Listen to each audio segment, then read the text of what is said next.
Very good morning dear students. આજે આપણે topic number 5.2.2માં એક ટોપિક આપણો લેફ્ટ છે કે જે ઘન ઉદ્દીપનની લાક્ષણિકતા છે, જેને ખાસિયતો કહેવામાં આવે, તે ટોપિક કન્ટિન્યુ કરશું. તો ઘન ઉદ્દીપનની લાક્ષણિકતાઓ એટલે કે ઘન ઉદ્દીપનની ખાસિયતો. લાસ્ટમાં આપણે હિટ્રોજીનિયસ કેટાલિસિસ એટલે જેને વિસમાંગ ઉદ્દીપન કહેવાય તેના અધિશોષણનો સિદ્ધાંત જોયો. હવે આજે આપણે ઘન ઉદ્દીપનની લાક્ષણિકતા વિશે લર્ન કરવાનું છે. પહેલી લાક્ષણિકતા શું છે ઘન ઉદ્દીપનની? કે સક્રિયતા, જેને એક્ટિવિટી કહેવામાં આવે. તો પહેલા તો ઉદ્દીપકની સક્રિયતા એટલે શું? આપણા માઇન્ડમાં પહેલો ક્વેશ્ચન થાય કે સક્રિયતા, જેને એક્ટિવિટી કહેવામાં આવે, તો ઉદ્દીપકની સક્રિયતા એટલે activity of enzyme means what? તો ઉદ્દીપકની સક્રિયતા એટલે શું? કે ઉદ્દીપકની રાસાયણિક પ્રક્રિયાનો વેગ વધારવાની ક્ષમતા. આપણે કોઈ પણ રાસાયણિક પ્રક્રિયામાં ઉદ્દીપક શા માટે એડ કરીએ છીએ? To increase the rate of reaction or to decrease the time required for completion of reaction. એટલે આપણે રાસાયણિક પ્રક્રિયામાં ઉદ્દીપકને શા માટે ઉમેરીએ છીએ? રાસાયણિક પ્રક્રિયાનો વેગ વધારવા માટે અને પ્રક્રિયા પૂર્ણ થવા માટેનો સમય ઘટાડવા માટે આપણે ઉદ્દીપક ઉમેરીએ છીએ. તો ઉદ્દીપકની સક્રિયતા એટલે ઉદ્દીપકની રાસાયણિક પ્રક્રિયાનો વેગ વધારવાની ક્ષમતા, જે ઓલમોસ્ટ કેટલી હોય છે? 10 times, depend upon the reaction. Sometimes it may 10 times, 15 times, 20 times, but on an average it is 10 times. એટલે કે આટલી ઘણી માત્રામાં ઉદ્દીપક એ રાસાયણિક પ્રક્રિયાનો વેગ વધારી શકે છે. બીજું, ઉદ્દીપકની સક્રિયતા એ મોસ્ટ પ્રોબેબલી શેના પર ડિપેન્ડન્ટ છે? કે રાસાયણિક અધિશોષણની પ્રબળતા પર આધારિત રાખે છે. આપણને એમ થાય કે રાસાયણિક અધિશોષણની પ્રબળતા એટલે શું? કે જ્યારે ઉદ્દીપક અને પ્રક્રિયાર્થી વચ્ચે ઉદ્દીપક પ્રક્રિયાર્થી સંકીર્ણ બને, કોઈ બંધ બને, તો એ બંધ પ્રબળ હોવો જોઈએ, પરંતુ એ એટલો બધો પ્રબળ ન હોવો જોઈએ કે જેથી બનતી નિપજ છૂટી ન પડી શકે. બરાબર? એટલે કે ઉદ્દીપક અને પ્રક્રિયાર્થી વચ્ચે બનતો બંધ એટલી માત્રામાં જ પ્રબળ હોવો જોઈએ કે જેથી રાસાયણિક પ્રક્રિયા અગાડી વધીને નિપજ સરળતાથી છૂટી શકે. જો એ વધારે નિર્બળ હશે તો પ્રક્રિયાર્થીનું એના પર અધિશોષણ નહીં થશે, અને જો એ વધારે પડતો પ્રબળ હશે તો બનતી નિપજ એના પરથી છૂટી પડી શકશે નહીં.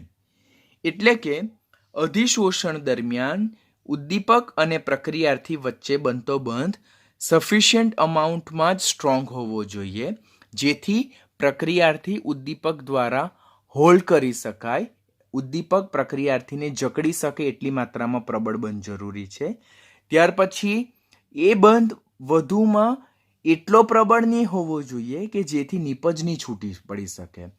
એટલે the bond formation should be sufficient strong that will catalyze the particular reaction. એટલે કે પ્રક્રિયાર્થી ઉદ્દીપક સાથે એટલી મજબૂતાઈથી જ જોડાયેલો હોવો જોઈએ જેથી રાસાયણિક પ્રક્રિયાનો વેગ અગાડી વધારી શકે.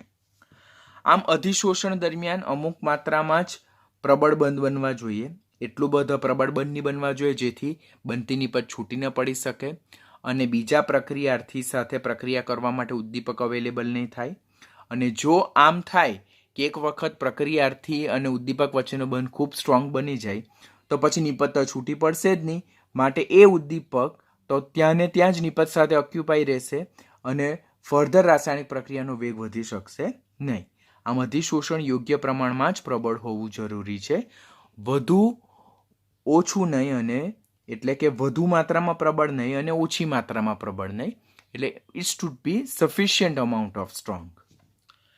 પછી જે એમસીક્યુ માટે આપણે ખાસ ફોકસ કરવાનું છે તે કે આપણે જોયું કે હાઇડ્રોજનેશન પ્રક્રિયા દરમિયાન સમૂહ 5 થી 18 એટલે કે સંક્રાંતિ ધાતુ તત્વો, પ્રથમ સંક્રાંતિ શ્રેણીના તત્વોને ખાસ ઉદ્દીપક તરીકે આપણે પ્રાધાન્ય આપીએ છીએ, પ્રેફરન્સ આપીએ છીએ. તો આ પ્રથમ સંક્રાંતિ શ્રેણીના તત્વો છે. કયા છે પ્રથમ સંક્રાંતિ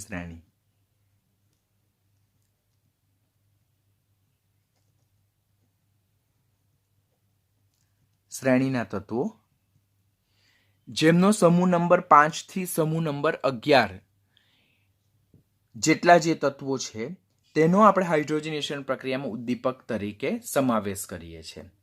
હવે પ્રથમ સંક્રાંતિ શ્રેણીમાં તો જનરલી સમૂહ 3 થી સમૂહ 12ના તત્વો જે છે તેને પ્રથમ સંક્રાંતિ તત્વો કહેવાય, પરંતુ તેમાં સમૂહ 3 થી સમૂહ 12ના તત્વો નહીં, પરંતુ સમૂહ નંબર 5 થી સમૂહ નંબર 11 સુધીના જે તત્વો છે તેને હાઇડ્રોજનેશન પ્રક્રિયામાં ઉદ્દીપક તરીકે ખાસ આપણે પ્રેફરન્સ આપીએ છીએ.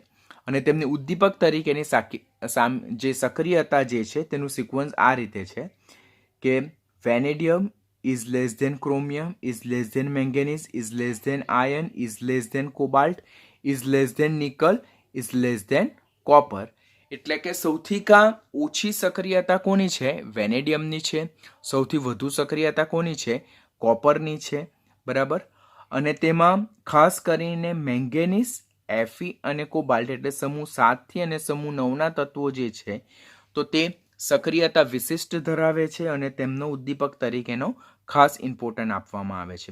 મહત્તમ સક્રિયતા દર્શાવે, દેટ મીન્સ કે આ જે તત્વો જે છે તો તેમને ઉદ્દીપક તરીકે ખાસ મહત્વ આપવામાં આવે છે. અધરવાઇઝ વેનેડિયમથી કોપર તરફ જતા જે ઉદ્દીપક તરીકેની સક્રિયતા ક્રમશઃ શું થાય છે? વધતી જાય છે. MCQ માટેનું આ જે બ્લોક જે છે તો તે ઇમ્પોર્ટન્ટ, તે આપણે ખાસ યાદ રાખવાનું છે.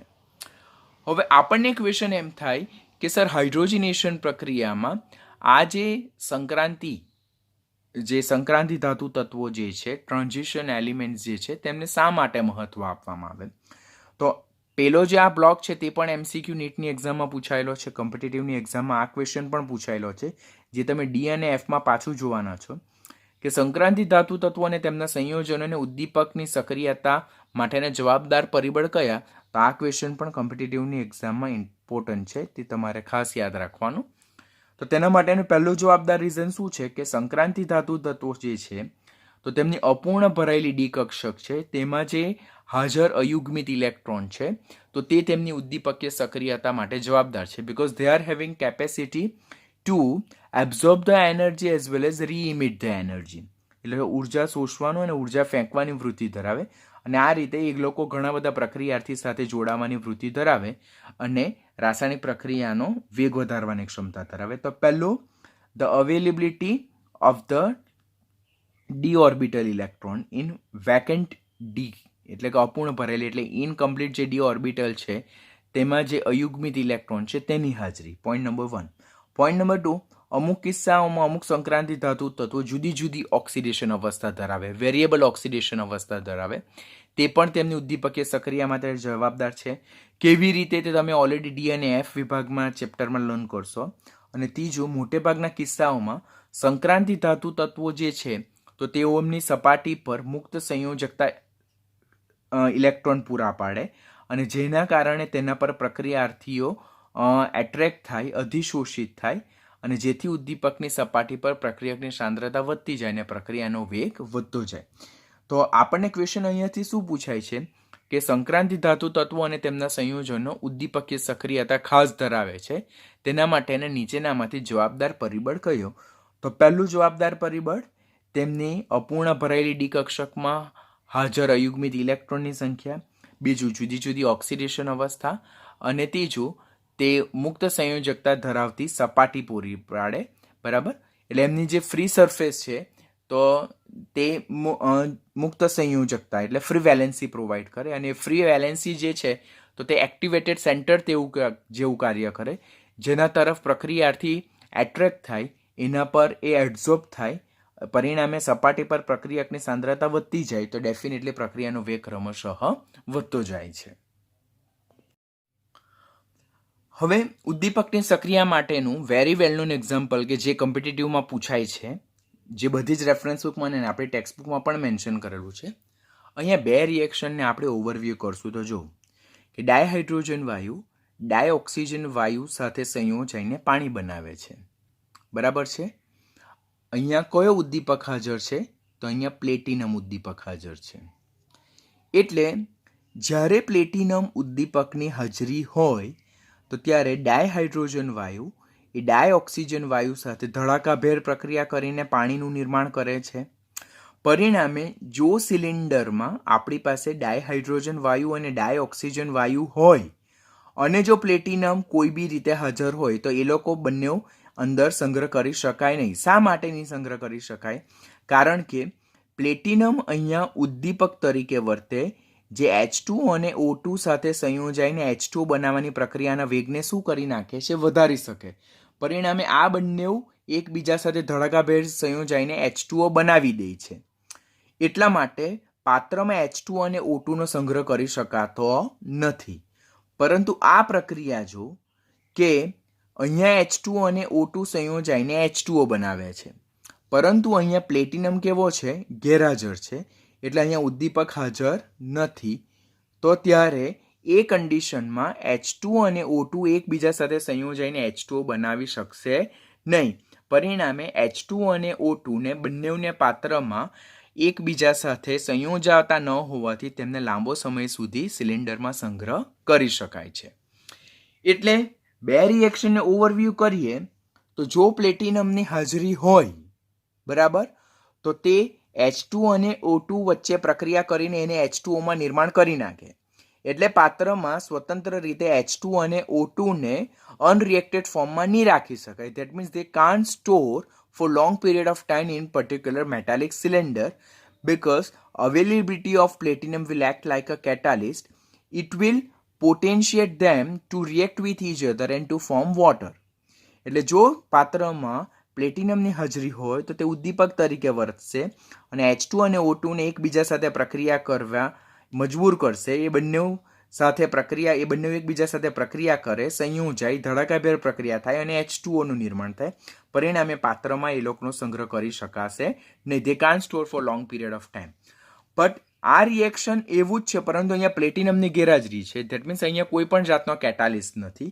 તો અહીંયા કોઈ પણ જાતનો કેટાલિસ્ટ ન હોવાથી H2 ગેસ અને O2 ગેસને જો એક સિલિન્ડરમાં ભરવામાં આવે તો તેને આપણે લાંબો સમય સુધી H2 ગેસ અને O2 ગેસ તરીકે સ્વતંત્ર રીતે સ્ટોર કરી શકશું, બિકોઝ અહીંયા એમાંથી H2O બનવાની પ્રક્રિયા આગળ વધવાની નથી.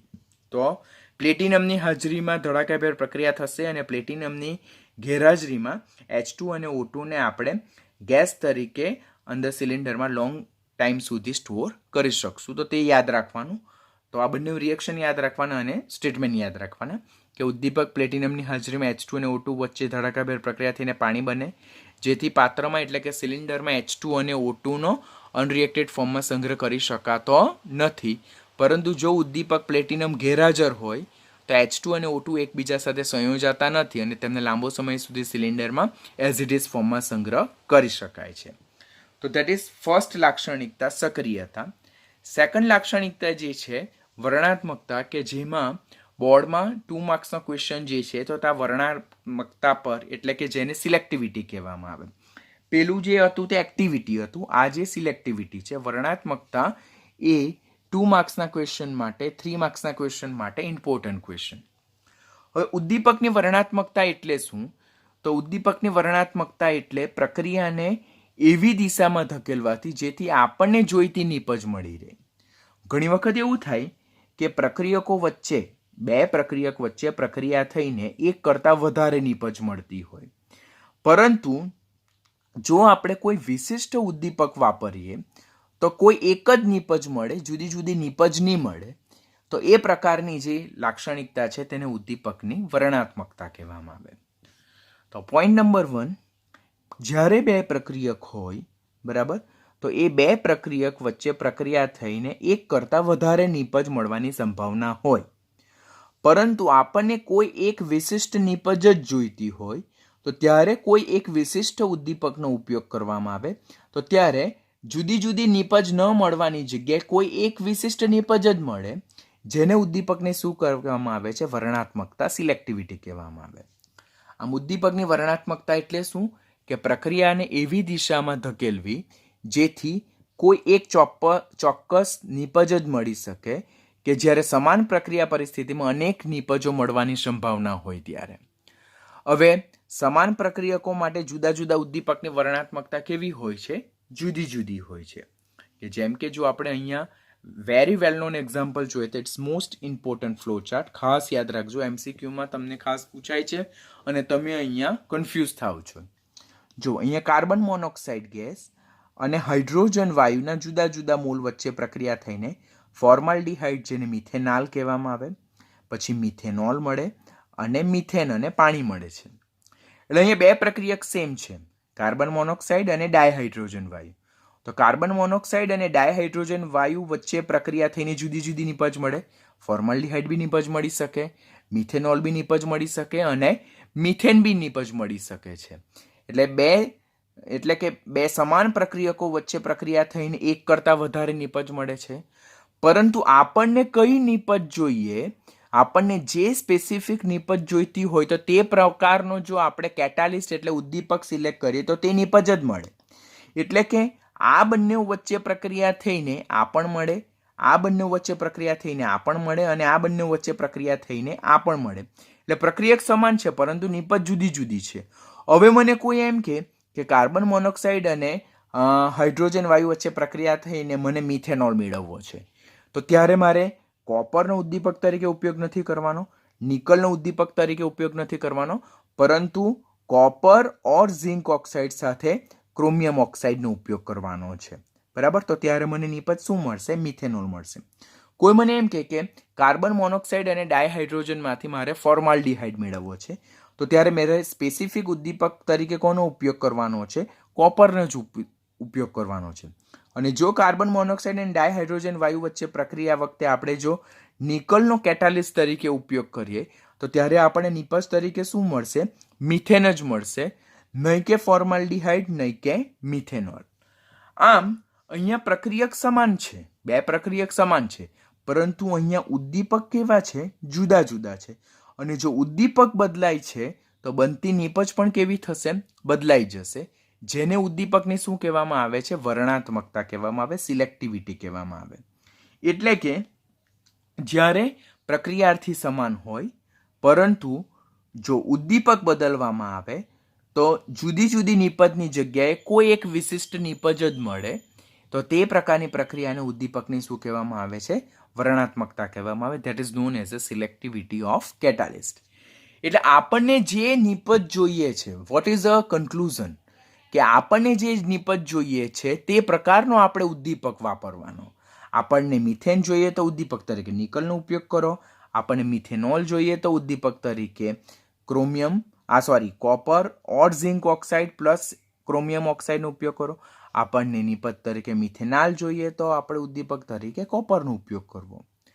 બીજું જે ઉદાહરણ જે છે that is also very important for your competitive exam. બરાબર?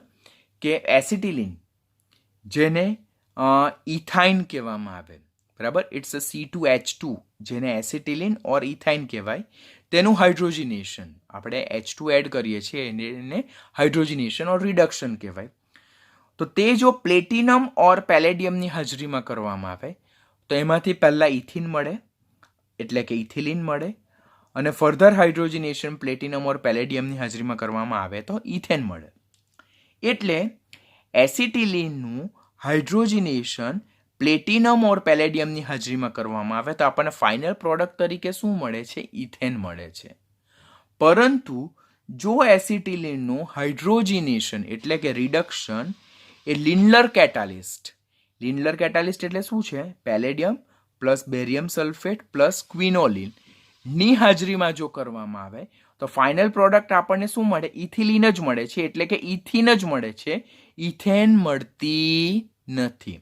Gating what I am saying? આપણી પાસે એસિટિલિન છે, જેને જ ઇથાઇન કહેવાય. તેનું હાઇડ્રોજિનેશન, રિડક્શન પ્લેટિનમની હાજરીમાં ઓર પેલેડિયમ, એકલો પ્લેટિનમ ઓર એકલા પેલેડિયમની હાજરીમાં કરવામાં આવે તો ફાઇનલ પ્રોડક્ટ આપણને ઇથેન મળશે. પરંતુ આ હાઇડ્રોજિનેશન એટલે કે રિડક્શન પ્રક્રિયા જો લિન્ડલર કેટાલિસ્ટની હાજરીમાં કરવામાં આવે, લિન્ડલર કેટાલિસ્ટ એટલે palladium plus barium sulphate plus ક્વિનોલિનની હાજરીમાં કરવામાં આવે તો ફાઇનલ પ્રોડક્ટ ઇથેન નહીં પરંતુ ઇથિન મળે છે. એટલે કે આ સ્ટેપ આપણું શું થઈ જાય છે? સ્ટોપ થઈ જાય છે. તો એના માટેનું રીઝન શું છે? કે આ પ્રક્રિયા દરમિયાન જે બેરિયમ સલ્ફેટ અને ક્વિનોલિન, પેલેડિયમ તો અહીંયા પણ યુઝ કર્યો છે, પેલેડિયમ તો અહીંયા પણ યુઝ કર્યો છે, પરંતુ અહીંયા એડિશનલ મેં શું યુઝ કર્યું છે? Barium sulphate plus quinoline. તો પ્રક્રિયા દરમિયાન જે બેરિયમ સલ્ફેટ ઓર ક્વિનોલિન ઉપયોગમાં લેવામાં આવે છે તો તે કેટાલાઇટિક પોઈઝન એટલે કે ઉદ્દીપકીય ઝેર તરીકે વર્તે, જે ઉદ્દીપકની સક્રિયતા એટલે આ પેલેડિયમની સક્રિયતાને ઘટાડે અને એક વખત આ સ્ટેપ ઓવર થઈ જાય ત્યાર પછી ફર્ધર સ્ટેપ થવા દેતું નથી. એટલે કે જે રિડક્શનનો તબક્કો છે તેને પહેલા તબક્કે જ અટકાવી દે, એટલે એસિટિલિનનું રિડક્શન થઈને ઇથિન મળી જાય, પરંતુ ઇથિનનું ફર્ધર રિડક્શન થઈને ઇથેન બનવા દેતું નથી. કોણ? બેરિયમ સલ્ફેટ અને ક્વિનોલિન. એ લોકો કયા તરીકે વર્તે? એને કેટાલાઇટિક પોઈઝન તરીકે વર્તે અને પેલેડિયમની કેટાલાઇટિક એક્ટિવિટી ઘટાડી કાઢે. આમ જો એસિટિલિનનું હાઇડ્રોજનેશન એકલું પ્લેટિનમ ઓર પેલેડિયમની હાજરીમાં કરવામાં આવે તો 2 સ્ટેપમાં રિડક્શન પ્રોસેસ ઓવર થાય અને ફાઇનલ પ્રોડક્ટ ઇથેન મળે. અને જો લિન્ડલર કેટાલિસ્ટની હાજરીમાં કરવામાં આવે તો ઇથાઇન મળે, બીકોઝ બેરિયમ સલ્ફેટ અને quinoline that will act like a negative catalyst, જે પેલેડિયમની કેટાલાઇટિક એક્ટિવિટીને ઘટાડે અને સેકન્ડ સ્ટેપને થવા દેતું નથી અને અહીંયા જ સ્ટેપને રિસ્ટ્રિક્ટ કરી દે, કંટ્રોલમાં લાવી દે છે. તો this is also important for your competitive exam point of view. Third one જે છે ધેટ ઇઝ સ્પેસિફિસિટી, જેને ઉદ્દીપકની વિશિષ્ટતા કહેવામાં આવે. ઉદ્દીપકની વિશિષ્ટતા એટલે શું? કે ઉદ્દીપક એ કોઈ એક પ્રક્રિયકનો વેગ વધારવા માટે સક્ષમ હોય, પરંતુ બીજા પ્રક્રિયક માટે જો એ સેમ ઉદ્દીપકને જો યુઝ કરવામાં આવે તો એ ઉદ્દીપક બીજા પ્રક્રિયાર્થી માટે કેવો થાય? વર્થલેસ થાય. એટલે એના માટે સાર્થક નીવડતો નથી અને એની રાસાયણિક પ્રક્રિયાને ઉદ્દીપક કરવામાં એ નિષ્ફળ જાય. કે જેમ કે વાત કરવામાં આવે તો કોઈ એક સર છે કે સે ફોર એક્ઝામ્પલ સુશાંત સર આપણા બાયોલોજીમાં, તમારું નીટનું બાયોલોજી લે છે, તો Sushant sir is able to teach you biology, but suppose Sushant સરને આપણે મેથ્સના ક્લાસમાં મોકલવામાં આવે તો મેથ્સના સ્ટુડન્ટ માટે સુશાંત સર ફેલ થાય, નિષ્ફળ થાય, because he is a teacher who teach you only biology subject. Definitely Sushant સરનું મેથ્સનું નોલેજ હશે, પણ we are just taking the example. હા, તો સુશાંત સરને જો મેથ્સના ક્લાસમાં મોકલવામાં આવે ને એ જો બાયોલોજી ત્યાં ટીચ કરાવે તો એ તો ત્યાં નિષ્ફળ નીવડે.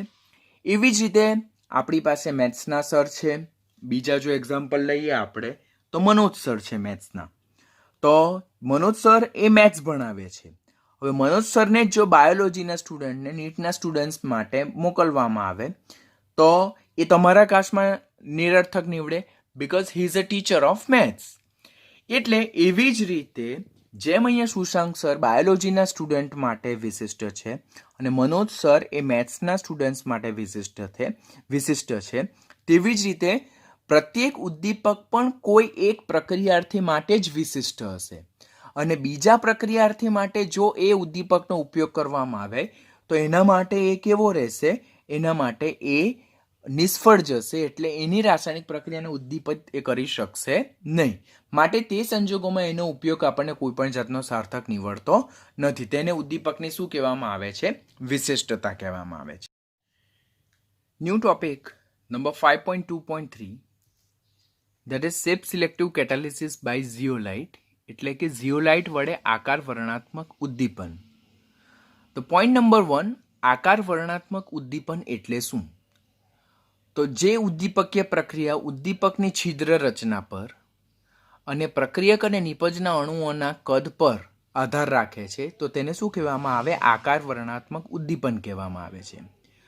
પોઈન્ટ નંબર 1 કે અહીંયાથી શું પૂછાય કે એમસીક્યુમાં જો કોમ્પિટિટિવ લેવલ ઓર બોર્ડ લેવલ ગુજસેટ લેવલનો ક્વેશ્ચન પણ અહીંયાથી એમ પૂછાય કે આકાર વર્ણનાત્મક ઉદ્દીપન નીચેનામાંથી કોના પર આધાર રાખે છે? તો તે ઉદ્દીપકની છિદ્ર રચના પર આધાર રાખે છે અને સેકન્ડ પ્રક્રિયક અને નિપજના અણુઓના કદ પર આધાર રાખે છે. તેને શું કહેવામાં આવે છે? આકાર વર્ણનાત્મક ઉદ્દીપન કહેવાય. તેનું બેસ્ટમાં બેસ્ટ ઉદાહરણ જે છે તો તે શું છે? ઝિયોલાઇટ. પહેલું પોઈન્ટ નંબર 1, આકાર વર્ણનાત્મક ઉદ્દીપન એટલે શું? કે જે પ્રક્રિયક અને નિપજના અણુના કદ પર આધાર રાખે અને જે ઉદ્દીપકની છિદ્ર રચના પર આધાર રાખે એ પ્રકારની ઉદ્દીપનીય પ્રક્રિયાને આકાર વર્ણનાત્મક ઉદ્દીપન કહેવાય. કે which is depend upon the shape. બરાબર? Such kind of catalysis that depend upon the shape. બરાબર? અને એનું બેસ્ટમાં બેસ્ટ ઉદાહરણ છે ધેટ ઇઝ ઝિયોલાઇટ. ઝિયોલાઇટ એ સારામાં સારા આકાર વર્ણનાત્મક ઉદ્દીપક છે બીકોઝ તેમની રચના કોના જેવી છે? મધપૂડા જેવી છિદ્રાળુ હોય છે. રાસાયણિક રીતે જોઈએ તો તેઓ એલ્યુમિનો સિલિકેટ છે આ એમસીક્યુમાં ક્વેશ્ચન પૂછાયેલો છે. જ્યાં હું ટીક માર્ક કરીને સમજાવીશ તો તે પોઈન્ટ આપણે ખાસ યાદ રાખવાનું. એમસીક્યુ માટે ખાસ યાદ રાખવાનું.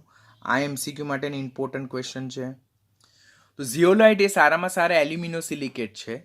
તેમનું સામાન્ય સૂત્ર MX/N AlO2x SiO2y ZH2O, જ્યાં N જે છે તો તે ધાતુ કેટાયન જે Mn+ છે તેનો વીજભાર દર્શાવે, અને ધાતુ કેટાયન તરીકે Na+ હોઈ શકે, K+ હોઈ શકે ઓર Ca+2 હોઈ શકે.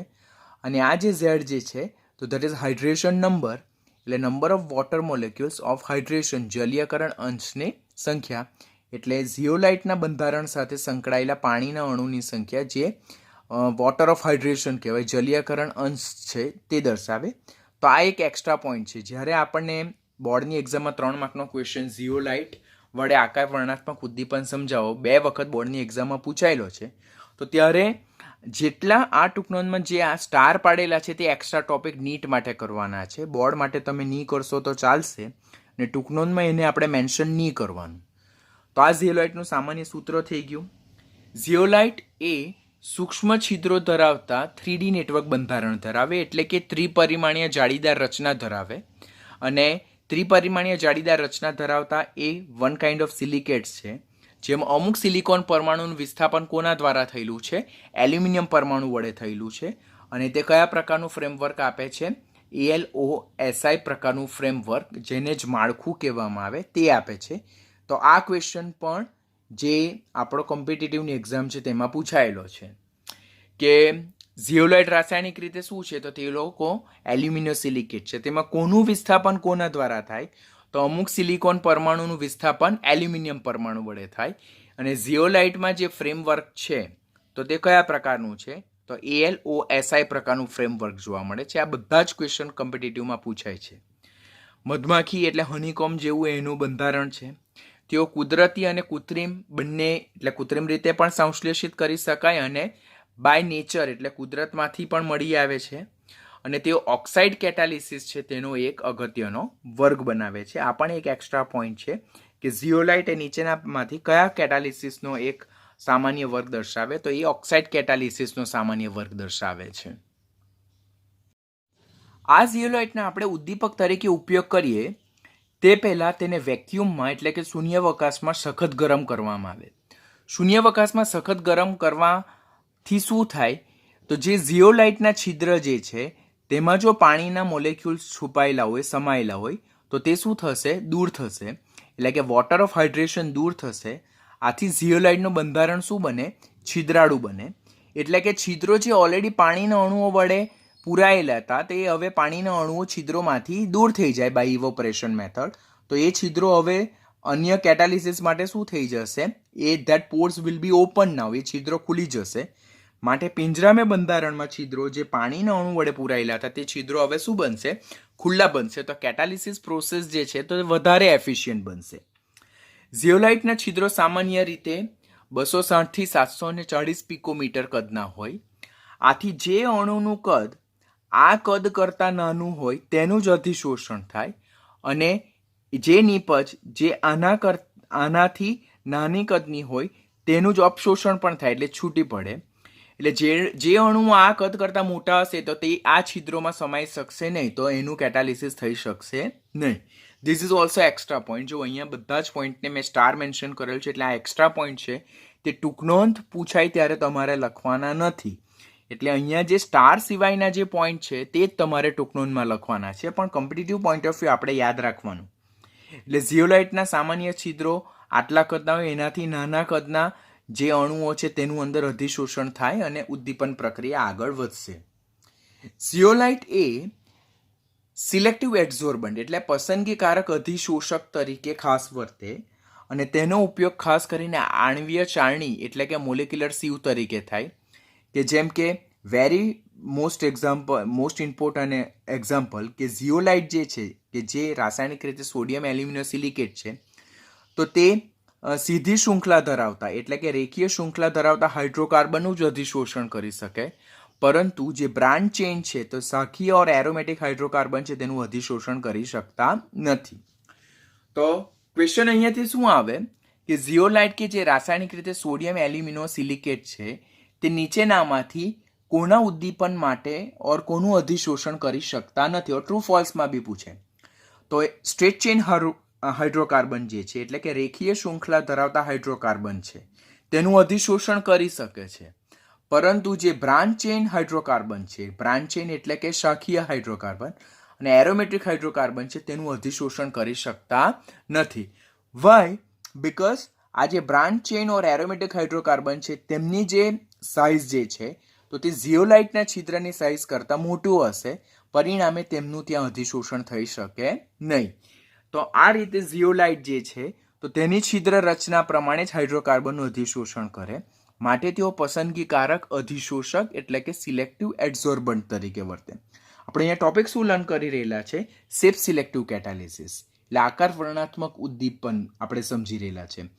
તો આ જે બ્રાન્ચ ચેઇન ઓર એરોમેટિક હાઇડ્રોકાર્બન છે તો તેમના જે સાઇઝ છે તે ઝિયોલાઇટની છિદ્રની સાઇઝ કરતાં મોટી હોવાથી તેમનું અધિશોષણ થતું નથી, જ્યારે જે રેખીય શૃંખલા ધરાવતા હાઇડ્રોકાર્બનની સાઇઝ છે તેમના જે સાઇઝ હશે તેમાં સમાઈ શકતું હશે, માટે તેમનું અધિશોષણ થતું હશે.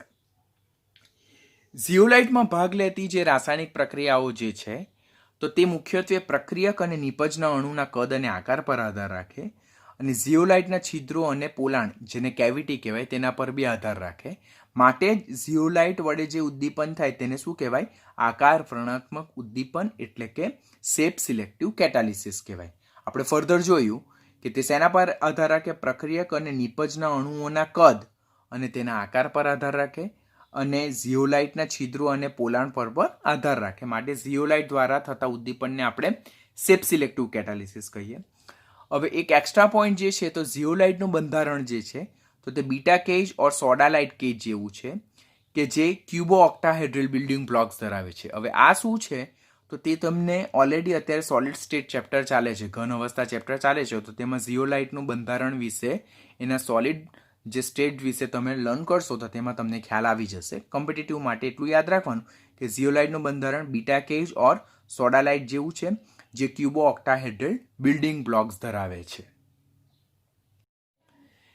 ઝિયોલાઇટનો વિશાળ પાયા પર મોટે ભાગે ઉદ્દીપક તરીકે ઉપયોગ થાય છે, અને ક્યાં ઉદ્દીપક તરીકે ક્યાં તો ખાસ કરીને પેટ્રોકેમિકલ ઇન્ડસ્ટ્રી એટલે પેટ્રો રસાયણ ઉદ્યોગોમાં, તે હાઇડ્રોકાર્બનના વિભંજનમાં એટલે કે જે જટિલ હાઇડ્રોકાર્બન હોય તો તેને સરળ શૃંખલા ધરાવતા ઓર સરળ હાઇડ્રોકાર્બનમાં કન્વર્ઝનમાં, અને સમઘટીકરણમાં એટલે આઇસોમરાઇઝેશનમાં એનો ખાસ ઉપયોગ થાય.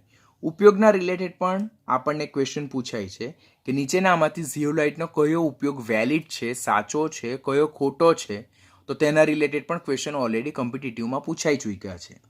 આમ ઝિયોલાઇટનો મુખ્ય ઉપયોગ એ ઉદ્દીપક તરીકે થાય, શેમાં? પેટ્રો રસાયણ ઉદ્યોગોમાં, હાઇડ્રોકાર્બનના વિભંજનમાં, સમઘટીકરણ એટલે કે આઇસોમરાઇઝેશન પ્રોસેસમાં.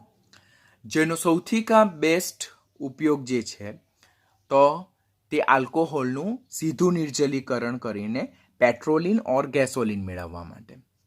એટલે આલ્કોહોલ જે છે તેનું ઝિયોલાઇટનો એક પ્રકાર જેને ZSM5 ઝિયોલાઇટ sieve of molecular porosity 5, તો આલ્કોહોલનું ઝિયોલાઇટનો ZSM5 પ્રકારનો જે પ્રકાર છે તેનો ઉપયોગ કરીને જો સીધું નિર્જલીકરણ કરવામાં આવે તો આલ્કોહોલનું આપણે સીધું રૂપાંતર શેમાં કરી શકીએ છીએ? પેટ્રોલ એટલે કે ગેસોલિનમાં કન્વર્ઝન કરી શકે, અને આપણને જુદા જુદા હાઇડ્રોકાર્બનનું મિશ્રણ મળે છે, જેમાં આઇસોબ્યુટેન હશે, ઝાઇલિન હશે, ટોલ્યુઇન હશે, આઇસોપેન્ટેન હશે, એન બ્યુટેન હશે. આમ આલ્કોહોલનું ડાયરેક્ટ ડિહાઇડ્રેશન સીધું નિર્જલીકરણ કરીને પેટ્રોલ ઓર ગેસોલિન મેળવવા માટે ઝિયોલાઇટનો પ્રકાર ZSM5 મળે છે. ZSM5નો ઉપયોગ થાય છે. આ ZSM5 શું છે? It's a zeolite sieve of molecular porosity 5 એનું ફૂલ ફોર્મ છે, અને એનું સૂત્ર આ છે. બને ત્યાં સુધી નહીં પૂછાય, પરંતુ આપણે એક વખત વાંચી મૂકવાનું, કારણ કે નીટની એક્ઝામમાં અનએક્સપેક્ટેડ ક્વેશ્ચન કોઈ વખત આવી જતા હોય. તો ZSM5નું તો પહેલાં ફૂલ ફોર્મ યાદ રાખવાનું, ઝિયોલાઇટ સિવ ઓફ મોલેક્યુલર પોરોસિટી 5.